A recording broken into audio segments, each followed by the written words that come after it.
كل سنه وانتم طيبين. احنا في الشتاء والكرنب كتير قوي. النهارده احنا هنعمل دولمه الكرنب. دولمه الكرنب دي سهله قوي. الدولمه عامه في بعض الدول العربيه بيعملوها محشي مشكل يقولوا عليها دولمه، يعملوها محشي بصل يقولوا عليها دولمه. احنا النهارده هنعمل دولمه كرنب. هي كرنب ورز وطماطم وشبت وبقدونس وكزبره وبصل وملح وفلفل وكمون وبهارات، بس كده. كأنك بالظبط هتعملي محشي. خلطتها خلطة المحشي، خلطتها خلطة المحشي. هنقول بسم الله الرحمن الرحيم.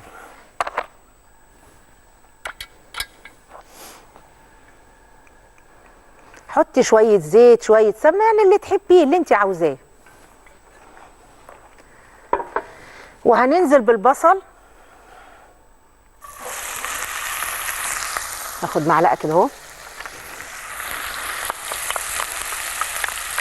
الكرنب ممكن يكون على الكرنب الابيض اللي بنعمله للسلطه ماشي، عندك حته كرنب فرعين كرنب من اللي بتحشيه ماشي، عندك اللهم صل على النبي يعني اي عرش الكرنب. يعني احنا لما بنيجي نعمل الكرنب بنطلع الضلع، ممكن تاخدي الضلع ده وتقطعيه وتعملي منه دولمه كرنب.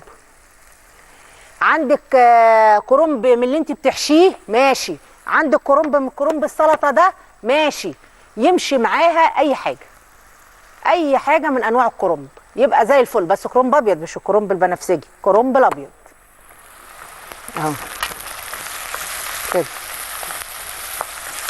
هقول لكم تاني، لو عاوزه تعملي دولمه كرنب يمشي معاها الكرنب اللي احنا بنعمله سلطه اللي هو ده، يمشي معاها الكرنب اللي احنا بنحشيه للمحشي، يمشي معاها لو جبتي العروق بتاعه الكرنب اللي زي دي اللي احنا بنطلعها، الضلع بتاع الكرنبايه اللي بنطلعه من ورق الكرنب، ينفع تقطعيه وتعملي بيها برضو دولمه الكرنب. يعني لو عندك اي حاجه من الحاجات دي اعملي بيها دولمه الكرنب.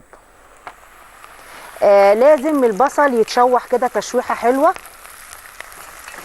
لو هتعملي خلطه دي لمحشي تمشي، لو انت عاوزه تعمليها ني في ني تمشي، بس الدولمه لازم بصلها يبقى مسخسخ، يبقى حلو، يبقى ايه واخد كده اللون الاصفر الحلو اهو. دي بتبقى اكله حلوه في الشتاء وتدفي. وكمان ممكن تعملي الدولمه دي ازاي؟ لو انت حشيتي الكرنب عملتي حله محشي حلوه وفاض عندك حفنه مثلا خلطه رز من بتاعه المحشي، لم عليها الضلوع او ورقتين من عندك وقطعيهم وحطيهم في الحله وعليهم شويه ميه العقد بتاعهم وسويهم، هيطلعوا دولمه.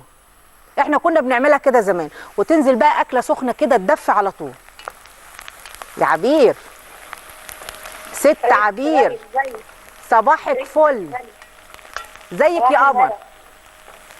ازيك عامله ايه؟ الحمد لله. النهارده هعمل لك دولمه كرنب.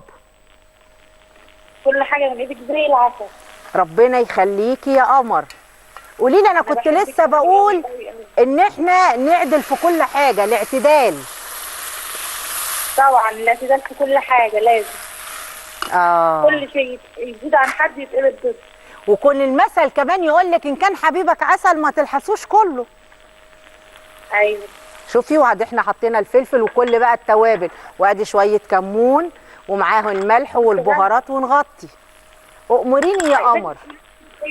عايزاكي طريقه البط بالبرتقال. البط بالبرتقال؟ عينينا عينينا الاثنين. هو سهل وحلو وجميل، وهقول لك عليه وازاي تعملي الصوص بتاع البرتقال وتعمليه ازاي، وطريقته سهله ان شاء الله. اتصرف لكم في ده كربطه حلو كده ونعمله. شكرا يا ست عبير.